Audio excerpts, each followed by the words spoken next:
Olá, começa agora o programa Vida Saudável e antes de tudo não custa nada lembrar que por aqui continuamos seguindo todos os protocolos de biossegurança, como a higienização e também o distanciamento, por isso nossas entrevistas de forma virtual.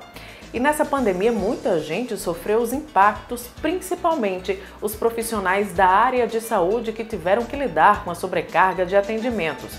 E é sobre este assunto que conversaremos com um técnico de enfermagem que trabalha na linha de frente no atendimento a pacientes com Covid-19.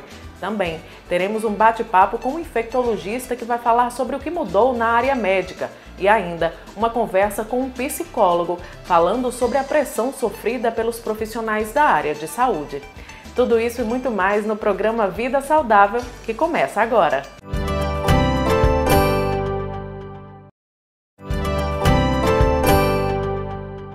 Se a pandemia afetou muita gente, imagina os profissionais da área de saúde que atuam na linha de frente no atendimento a pacientes com Covid-19.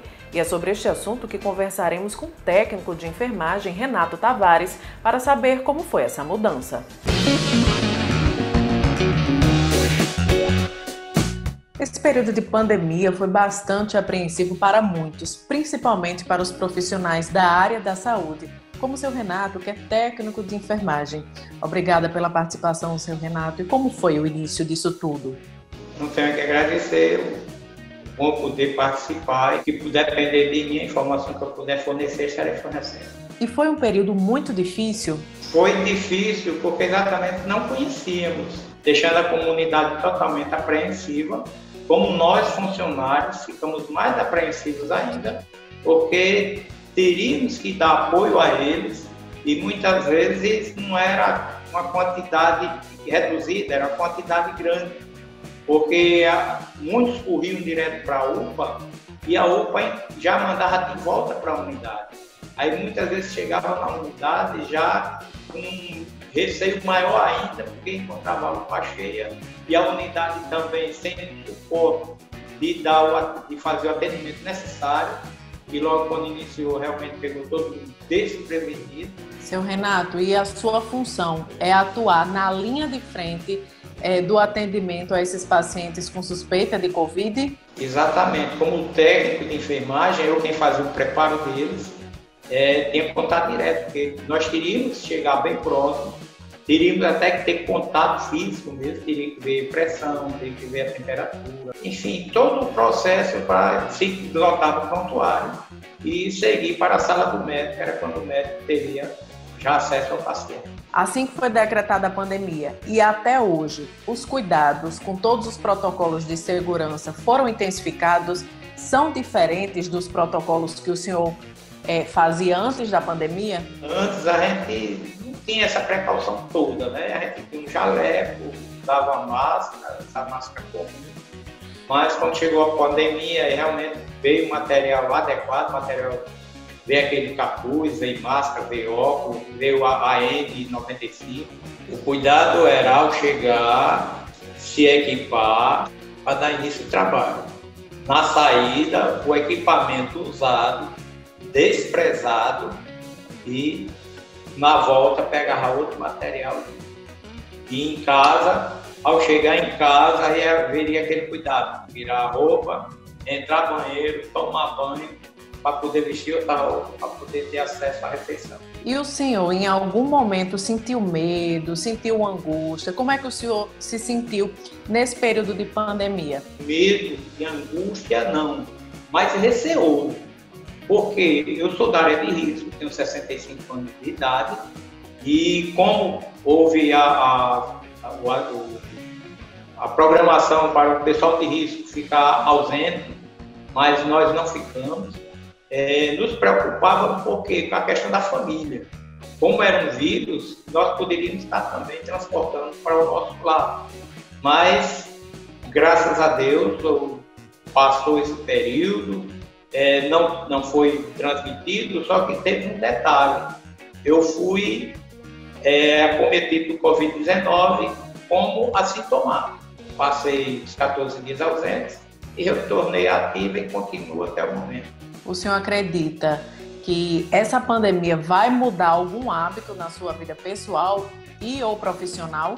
Não só na minha, mas eu creio de toda a população. Porque temos que ser conscientes que a qualquer momento, se não nos cuidarmos, poderemos voltar a transmitir.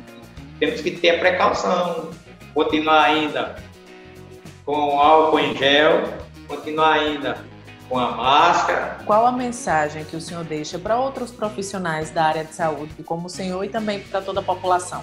A mensagem que eu posso dar é que ele possa ter o cuidado tanto de si como de quem está ao seu redor.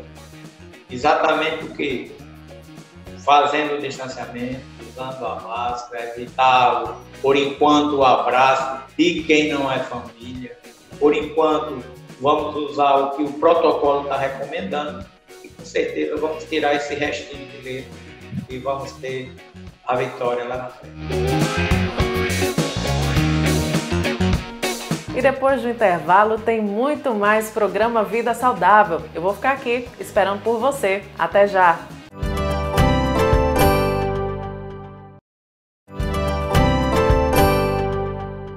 É preciso ter muito cuidado para evitar a disseminação e também a contaminação pelo novo coronavírus. E esse cuidado deve ser redobrado quanto aos profissionais de saúde. É o que explica o infectologista Kleber Luiz.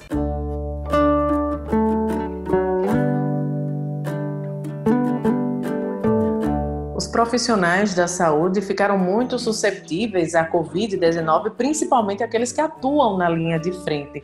E é sobre este assunto que eu converso com o infectologista, Dr. Kleber Luiz. Dr. Kleber, obrigada pela participação. Obrigado pelo convite para participar desse programa. Como foi no início de tudo? Quando foi falado em coronavírus, como é que isso repercutiu na classe médica, nos profissionais de saúde que atuam na linha de frente? Esse tema, o SARS-CoV-2 ou a Covid-19, ela começa a ser comentada no final do ano passado, 2019, e, por princípio, havia uma certa tranquilidade por parte dos profissionais de saúde, na medida em que as informações que chegavam da China eram informações de gravidade, todavia atingiu somente a comunidade daquela cidade lá chinesa de Wuhan. E, claro, as pessoas começaram a discutir o tema, era um vírus novo que havia transbordado dos animais para os humanos e que poderia causar essa infecção respiratória, mas num grupo importante de pessoas poderia causar a pneumonia com insuficiência respiratória e morte, uma doença de uma taxa de transmissão um pouco elevada realmente. Acontece que o vírus sai da China, atinge a Europa, principalmente a Itália, a Espanha, a França e depois a Inglaterra, e de uma forma assim, muito mais grave, começou a produzir um grande número de mortes.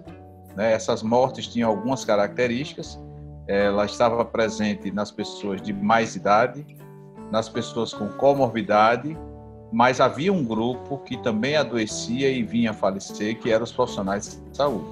Então, médicos, enfermeiros, técnicos de enfermagem, passou a ser, então, um grupo importante, que a gente chama de grupo de risco, para o adoecimento e a morte pelo Covid ou pelo SARS-CoV-2. Muita gente fez o isolamento social, o distanciamento, pararam um pouquinho as atividades do dia, menos a classe médica. Aí que intensificou os trabalhos.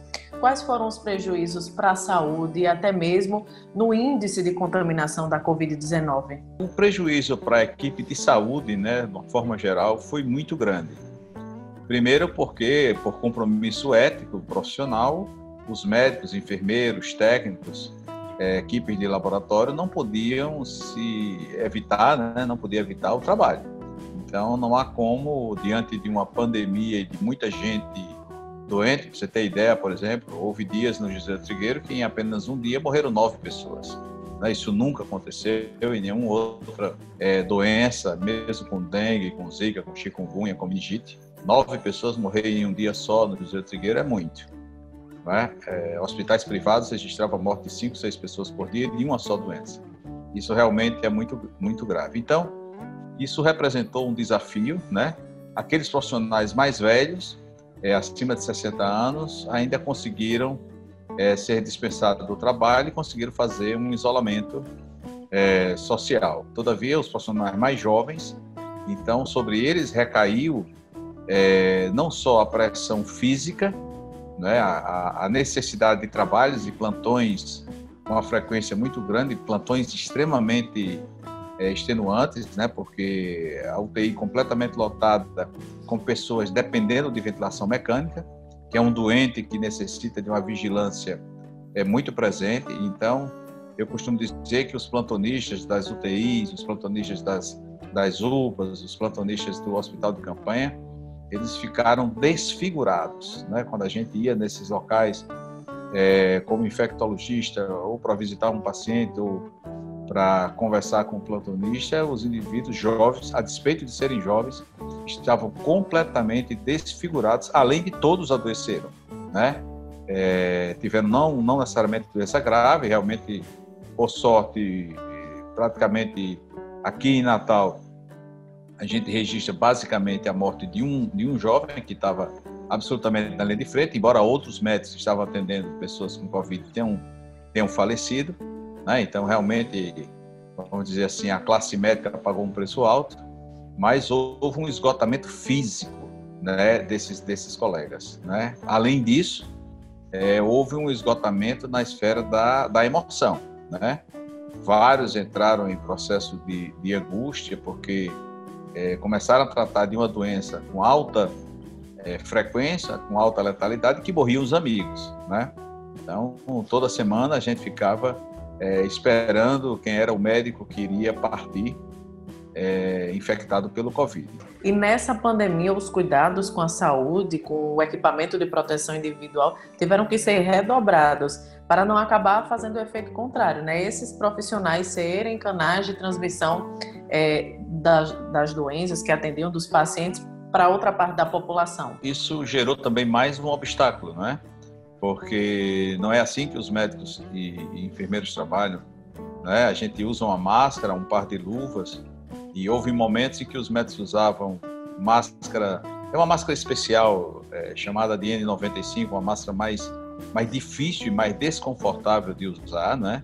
É uma máscara que você usa durante alguns minutos enquanto está examinando o paciente, e essas equipes ficavam de forma permanente, com 8 horas, 12 horas, usando essa máscara absolutamente incômoda. Além disso, usava o face shield, que é aquela proteção plástica que lembra aquela proteção utilizada pelo soldador, né?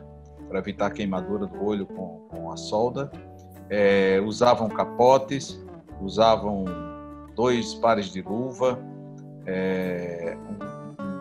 uma coisa que distanciava um colega do outro e também distanciava o médico dos pacientes. Os médicos adoeceram porque adoeceram como adoeceu toda a população, mas obviamente que você cuidar de uma enfermaria, de uma UTI, com 20, 30 pessoas infectadas com uma doença altamente transmissível como é o Covid, em algum momento há uma falha das técnicas de proteção, do uso dos equipamentos de proteção, e você se contamina. Não há como você ter 100% de certeza, porque o ar está contaminado. E quanto a essa possível segunda onda, essa recontaminação, né, que está se falando em países da Europa, no norte do Brasil, isso de fato está acontecendo? Por quê? E como isso pode ser parado? Isso pode estar acontecendo por 2 motivos, né? O primeiro motivo, que se a gente for ver no Brasil, em números redondos, a gente teria cerca de 5 milhões de pessoas infectadas no nosso país. 5 milhões de pessoas corresponderia a mais ou menos 2% da população. Então, do ponto de vista populacional, é muito pouco. Então, ainda há muitas pessoas que poderão vir a ficar infectadas. 2, é possível, né? Os estudos ainda estão em andamento, mas há uma possibilidade que um grupo grande de pessoas que se torna infectada pelo corona não desenvolvam uma imunidade robusta e duradoura, né? Então, o fato de você ter um anticorpo no sangue não significa que esse anticorpo seja protetor. Isso significa a possibilidade de um indivíduo, a despeito de ter tido uma doença produzida pelo corona, ele venha a adoecer posteriormente como se for um segundo episódio. Dr. Kleber, muitas pessoas estão falando na chamada imunização de rebanho. O que é que isso significa? A imunização de rebanho é um fenômeno que acontece quando você vacina as pessoas. Então, a gente só pode dizer que há ou não há imunização de rebanho quando a gente tiver uma vacina disponível, tá certo? Então, o que significa isso? Eu vou ter um grupo de pessoas vacinadas, elas estão imunes, e isso impediria a circulação de um vírus. Por exemplo, vou dar um exemplo mais presente, que é no caso do sarampo. Quando eu faço 95% de vacinação da população contra o vírus do sarampo, eu atinjo a imunização de rebanho. Então, não vai ter caso de sarampo, a despeito de ter 5% das pessoas não vacinadas. Compreende? Imunizar as pessoas por meio de doença, isso não é imunização de rebanho. É esgotamento de suscetível. Então, a gente tem uma epidemia de dengue, tem tanta gente que já teve dengue que não há mais pessoas para adoecer. Então, houve um esgotamento de suscetível. E no próximo bloco teremos um bate-papo com um psicólogo que vai falar sobre a pressão sofrida pelos profissionais que trabalham na área de saúde. É logo após o intervalo, eu volto já.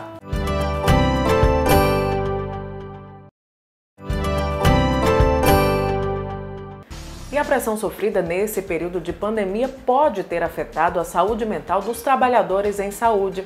E esse é o tema do nosso bate-papo com o psicólogo Rodolfo Cortez.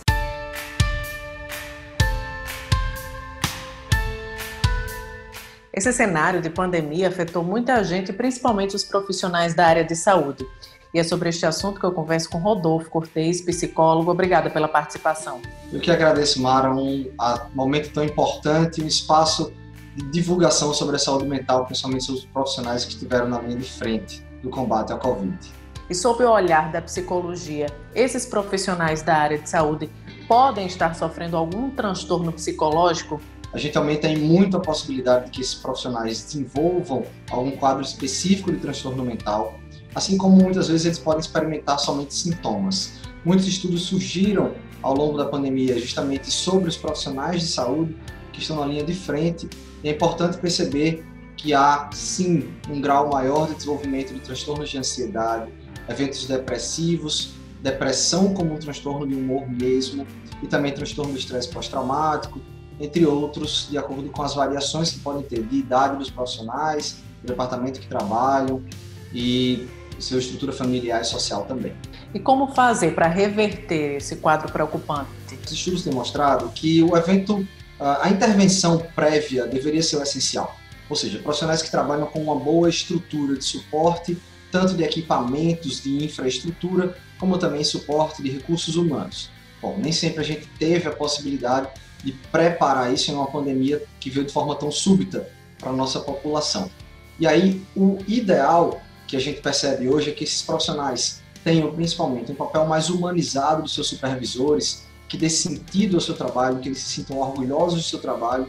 E uma queixa muito comum também desses profissionais é muitas vezes relacionada à própria segurança. Algumas pesquisas têm mostrado que, por exemplo, médicos mais velhos, acima dos 45 anos, a principal preocupação era com a própria saúde e muitas vezes com a perda de colegas em idade semelhante. E para profissionais de saúde um pouco mais jovens, a principal preocupação era muitas vezes contaminar familiares ou amigos próximos que pudessem sofrer com essa condição. Uma das coisas importantíssimas, por exemplo, para isso, é o detalhe dos equipamentos de proteção individual. O fornecimento desses equipamentos era muito importante para esses profissionais. Então, além de dar sentido para o trabalho que eles estão fazendo, né, sentirem que eles estão ajudando e reconhecidos pela população, pelos seus supervisores, pelos entes públicos também, a presença dos próprios equipamentos da infraestrutura são combinações importantíssimas. E muitos profissionais, principalmente da área de saúde, tiveram que ficar afastados muito tempo da família. O que é que isso pode ter causado? Para profissionais que já sofriam com algum transtorno ou tinham uma maior predisposição, esse foi um fator primordial para que eles desenvolvessem um transtorno em si.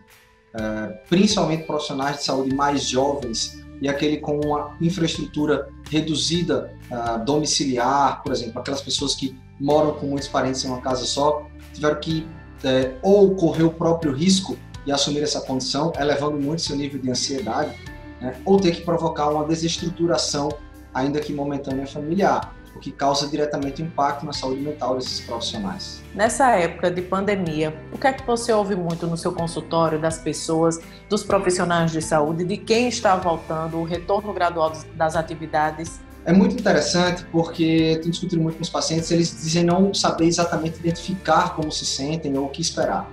E o que eu digo muito aqui, sim, olha, nós seres humanos, a gente vive à base da comparação. Nós aprendemos o que é azul e branco através da comparação entre as cores que a gente cresceu tendo. O que é que isso tem a ver com um momento como esse?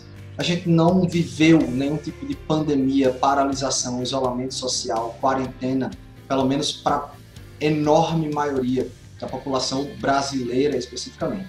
Talvez em outros lugares do mundo as pessoas tenham vivido situações parecidas. Para nós não. E aí isso dificulta muito que a gente elabore estratégias para lidar com essa situação. Existe até um nome técnico para isso, que são as estratégias de coping, né? Pessoas que dizem melhor, uma espécie de resiliência, como a gente está acostumado a chamar, no senso, uma resiliência maior, tem conseguido lidar melhor com um evento completamente novo e que não há muito manual pronto para que a gente lide com isso. Os profissionais de saúde, em especial, por ausência de protocolo de tratamento, ausência de possibilidade de cura, sofreram ainda mais com essa condição. A gente fala de pandemia, tudo muito novo, estudos ainda sendo descobertos, né? E aí vem a possibilidade de uma segunda onda em países da Europa, no norte do Brasil. Isso afeta ainda mais a condição psicológica das pessoas e dos profissionais de saúde? Existe, primeiro, um lado interessante que é, esses profissionais de alguma maneira já vão ter uma experiência sobre a passagem de um pico de contágio como o da Covid-19. Aí, né, a experiência, novamente, desse estado de alerta aumentado o tempo inteiro, tanto para a população como um todo, quanto para esses profissionais, sem dúvida é um fator que vai aumentar o sofrimento psicológico dessas pessoas. Ainda mais em um momento que a gente tem uma polarização muito grande da própria doença em si, né? Em termos de visões ideológicas sobre o que fazer ou não, isso causa ainda mais uma sensação de impotência para algumas pessoas ou para outras, uma situação de raiva constante sobre a interpretação de alguém que não concorda com o seu ponto de vista. Isso só tende a piorar. E a gente precisa também abrir os olhos que talvez a gente não sinta, para a maioria das pessoas, um efeito psicológico imediato a essa condição. É muito possível que o desenvolvimento de determinados transtornos, como o transtorno do estresse pós-traumático, para quem teve situações traumáticas vivenciadas nesse momento, ocorram daqui a 6 meses ou quem sabe daqui até mesmo 1 ano. É preciso se preocupar com esse efeito a médio e a longo prazo? Como deve ser feito esse cuidado? A gente tem que se preocupar sim. Uma das principais coisas que eu digo que a gente precisa é educar melhor a população em termos de saúde mental.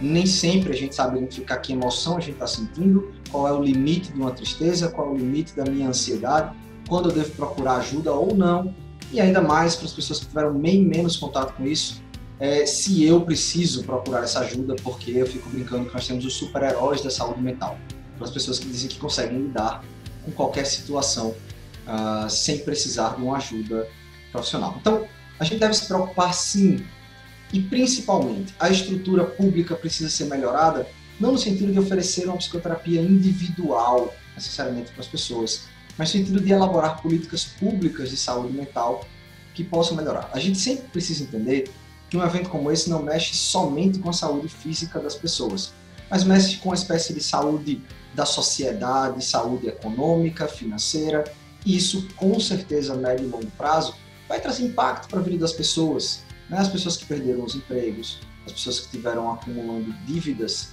ao longo desse processo, as pessoas que perderam entes queridos, as pessoas que precisam ainda manter o tratamento porque passaram muito tempo, por exemplo, internados, entubados numa UTI. Então a gente espera sim que a gente tenha impactos em médio e longo prazo. E principalmente, cuidar das pessoas no sentido de acolher sobre a saúde mental. E aí a gente alerta sempre que os sintomas, né, as demonstrações são muito insidiosas, às vezes silenciosas para algumas pessoas. E a área médica entrou em um ritmo muito intenso para atender os pacientes, né, muitas informações. E como deve se desacelerar? É muito importante que essas pessoas saibam como desacelerar. É difícil dizer aqui receitas prontas para que isso ocorra, né? Mas que esses profissionais encontrem uma estrutura adequada para saberem diminuir o ritmo de trabalho, que foi extremamente extenuante, não somente em horas, mas em situações vivenciadas. Eu sempre coloco que, por mais que a população em geral tente se colocar no lugar dos profissionais de saúde, ninguém esteve lá para decidir qual paciente colocaria num ventilador mecânico ou não. Os dilemas das escolhas trazem uma condição moral muito importante para esses profissionais, né? Não foi ninguém aqui, possivelmente, que teve que dizer a uma família que não tinha onde colocar aquela senhora que estava lá sem conseguir respirar dentro de um carro ou dentro de uma ambulância e não havia espaço nenhum naquele hospital. Então, esses profissionais precisam entender que essas questões podem trazer sofrimento psicológico e aí uma pausa, né, junto à família, um lazer que ele consiga fazer, ainda que dentro de casa mesmo, vai ser extremamente importante para isso. Rodolfo, e quem quiser conhecer mais sobre o seu trabalho ou tirar alguma dúvida, como é que te encontra? Então, eu tenho começado um projetinho nas redes sociais para esclarecer um pouco mais as pessoas sobre a saúde mental de forma simplificada. Então segue lá, principalmente no Instagram, o @RodolfoCortez, Rodolfo com PH. Lá vou disponibilizar também alguns textos, por exemplo, que possam embasar o que a gente falou nessa entrevista de hoje. São artigos de revisão publicados especificamente sobre a saúde mental das pessoas e o impacto do contágio e da pandemia desse novo coronavírus. Bom, eu me despeço por aqui, desejo a todos uma vida mais saudável e, se puder, fique em casa. Até a próxima edição.